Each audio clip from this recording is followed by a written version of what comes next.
Emupäätöksestä löytyy samanlaisia valuvikoja kuin rahamarkkinoiden vapauttamisesta ja EKU-kytkennästäkin. Torjumalla neuvoa antavan kansanäänestyksen ja ajamalla tiedonantomenettelyä hallitus on osoittanut, että se pelkää kansalaismielipidettä eikä yritäkään hakea emulinjalle yleistä hyväksyttävyyttä. En ole oikeastaan Suomen rajojen ulkopuolella tavannut kertaakaan tämän valtiovarainministerin urani aikana, vaikka Suomen asioista usein puhunkin, noin syvää epäuskoa suomalaisuutta kohtaan kuin mitä keskustan ryhmäpuheenvuorossa osoitettiin. Päinvastoin. Mitä itse tuntoon tulee, niin olihan meillä sitä 80-luvun lopulla hurjasti silloin, kun rahamarkkinoita vapautettiin. Niin hurjasti, että pienetkään tai suuretkaan varoitukset eivät menneet perille. Me kuvittelimme olemamme Euroopan Japani.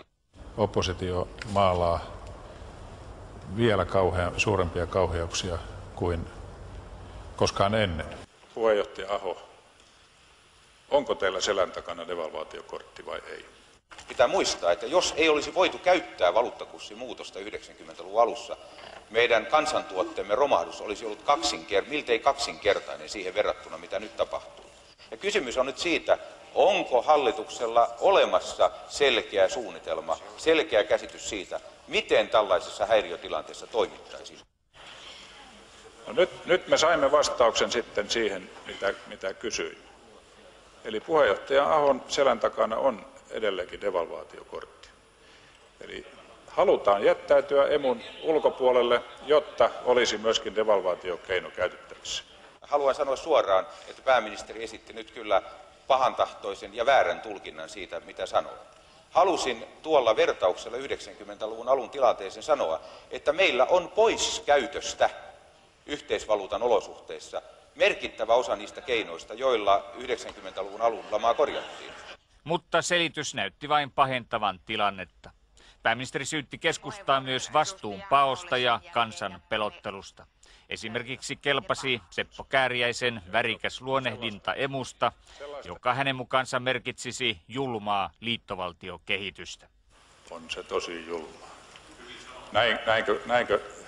Näinkö siellä Ylä-Savossa edustaja Kääriäinen tätä asiaa esittelee? Tämä on pimeää pelottelua. Tämä on pimeää pelottelua. Te maalaatte mörön seinälle ja joudutte sitä sieltä itse vielä pyyhkimään.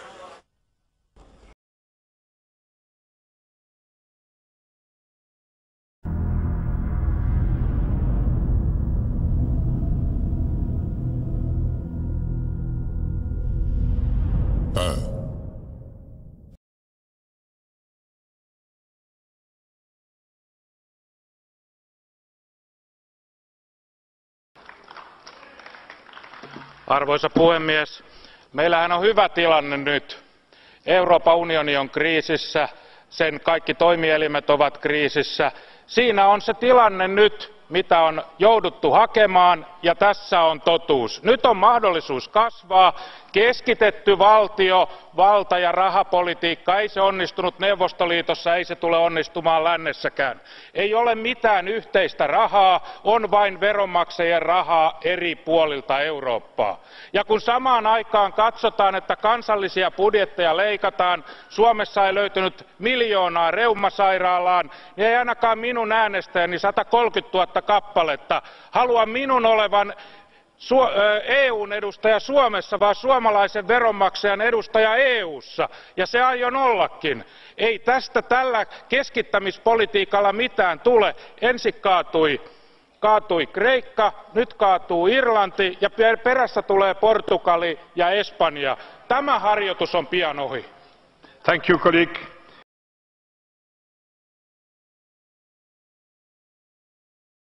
Iltaa. Euromaiden valtiovarainministerit kävivät lauantaina puhelinneuvottelun, josta koituu aika kallis lasku. Espanjan pankkien pelastamiseksi on tarkoitus nyt sijoittaa 100 miljardia euroa yhteistä rahaa. Me kysymme nyt, millä tavalla noita miljardeja pitäisi siirtää Espanjan pankeille. Espanja nöyrtyi viime viikolla ja liittyi eurooppalaisten avunpyytäjien joukkoon. Ganó la credibilidad del proyecto europeo. Ayer ganó el futuro del euro. Tukea saaneista maista Espanja muistuttaa Irlantia. Kyseisten maiden kohdalla ongelma ei ole niinkään se, että julkista taloutta olisi hoidettu vasemmalla kädellä. Kyse on ennen kaikkea siitä, että finanssikriisiä edeltävänä aikana niiden pankit myönsivät halpaa rahaa kevein perustein. Finanssikriisin myötä työttömyys kasvoi Espanjassa räjähdysmäisesti, kiinteistökupla puhkesi ja pankit kärsivät valtavia luottotappioita. Espanja pyytääkin apua nyt nimenomaan pankkiensa pääomittamiseen. Epäselvää kuitenkin on se, miten pääomittaminen tulisi tehdä. Ensimmäinen vaihtoehto näyttää tältä. Rahaa lainattaisiin Espanjan valtion hallinnoimalle FROB-rahastolle Euroopan rahoitusvakausväline ERVV:n tai luultavammin pysyvän vakausmekanismi EVM:n kautta. Rahasto pääomittaisi pankkeja ja saisi todennäköisesti osakeomistusta vastineeksi. Suomen hallitus kannattaa nimenomaan tätä vaihtoehtoa. Näin ehdottomasti parhaana vaihtoehtona sen, että laina annetaan Espanjan valtiolle, joka lainaa edelleen pankeille, ottaa omistusta pankeissa, jotta omistajat joutuvat vastuuseen. Ja Espanjan valtion maksukyky on aina ehdottomasti parempi kuin espanjalaisten pankkien, ja näin voimme turvata suomalaisten veronmaksajien edut parhaiten. Vaihtoehto ei kuitenkaan ole täysin ongelmaton. Espanjan halutaan lainaavan tulevaisuudessa rahaa myös markkinoilta. Pysyvän vakausmekanismin sääntöihin on kuitenkin kirjattu, että sen saatavat ovat ensisijaisia yksityisiin saataviin nähden. Espanjan valtiosta tulee luottokelvoton, koska tämä vakausmekanismin lainoitus on ehdoltaan sellaista, että ne rahat otetaan aina päältä pois ja sen jälkeen kukaan hullukaan anna enää yksityistä rahaa Espanjan valtiolle, jolloin sitten joudutaan sitten rahoittamaan kokonaan ja se on aika paljon rahaa. Lisäksi ongelmia voi tuottaa se, että mikäli tuki annetaan Espanjan valtion kautta, Espanjan velka suhteessa bruttokansantuotteeseen paisuu, millä on vaikutusta valtion velkakirjojen arvoon. Velkakirjojen omistajat ovat taas pääasiassa espanjalaisia pankkeja. Niiden taseet heikkenevät ja avun tarve kasvaa entisestään. Meillä on tämmöinen huono kehä, joka pystytään katkaisemaan vain sillä, että se Espanjan valtio ohitetaan siinä. Valtiovarainvaliokunnan puheenjohtaja ei täysin allekirjoita näitä uhkakuvia. Summat ovat kuitenkin siinä määrin pieniä, 50, enimmillään 100 miljardia euroa, että en usko, että sillä on vielä merkittävää vaikutusta Espanjan luottokykyyn. Sen sijaan, jos summat nousevat useampaan 100 miljardiin, joudumme arvioimaan, kannattaako ylipäätänsä antaa tukea ja siinä tilanteessa, että mikä on edellisen tuen antamistapa, koska sillä olisi jo merkitystä Espanjan valtion luottokyvylle. Toinen vaihtoehto näyttää tältä. Euroopan rahoitusvakausväline tai pysyvä vakausmekanismi pääomittaisi pankkeja suoraan ja saisi niistä osakeomistusta vastineeksi. Näin kaikista eurokansalaisista tulisi pienellä osuudella Espanjan pankkien omistajia.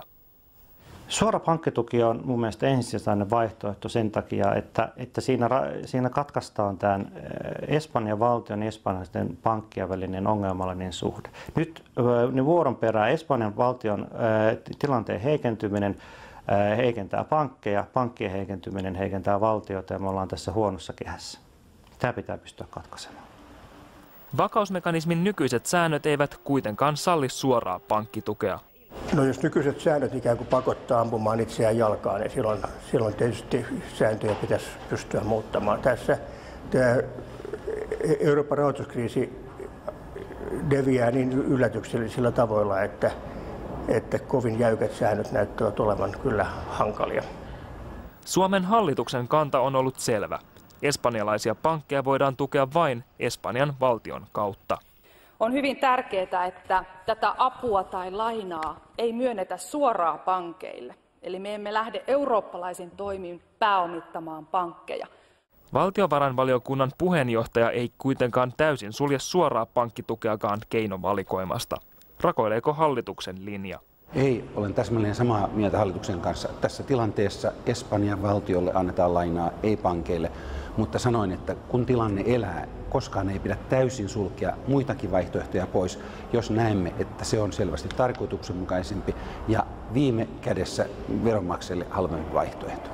Mutta onko espanjalaisten pankkien pelastaminen ylipäätään suomalaisten asia? Meidän varsinainen uhka ei ole se, että me menetämme tässä miljardin tai 2, vaan se, että me yleisessä eurooppalaisessa lamassa menetämme 100 miljardia ja se on sitten paljon enemmän.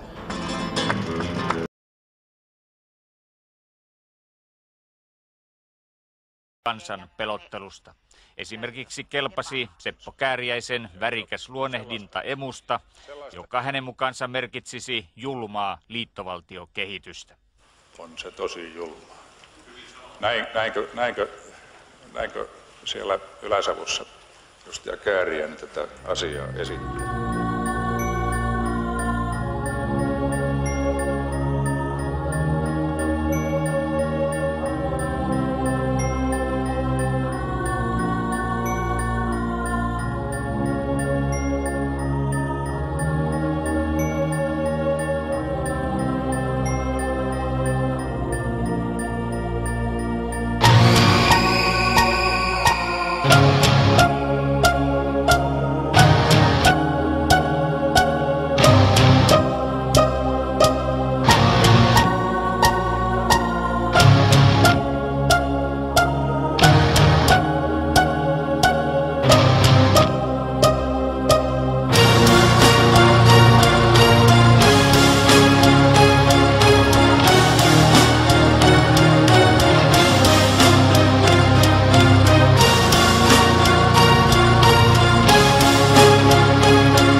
Kansalaiset. Monissa maissa taloudellinen kasvu on pysähtynyt ja työttömyys nopeasti lisääntynyt. Voimakkaan ja pitkäaikaisen suhdannelaman mahdollisuutta on ennustettu. Olemme todenneet, että omankaan maamme kansalaiset eivät ole säästyneet kaikilta niiltä vaikeuksilta, joita syvälle käyvät ongelmat ja muutokset kansainvälisessä taloudellisessa järjestelmässä aiheuttavat.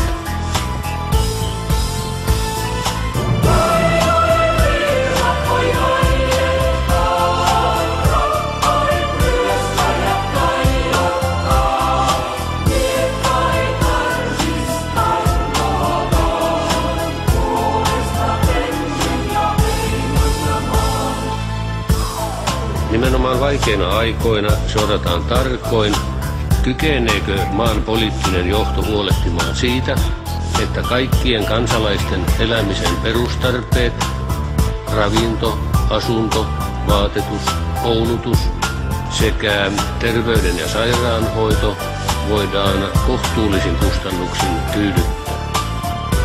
Jos tässä epäonnistutaan, kansan luottamus poliittiseen järjestelmään kokonaisuudessaan voi saada pahoja säröjä.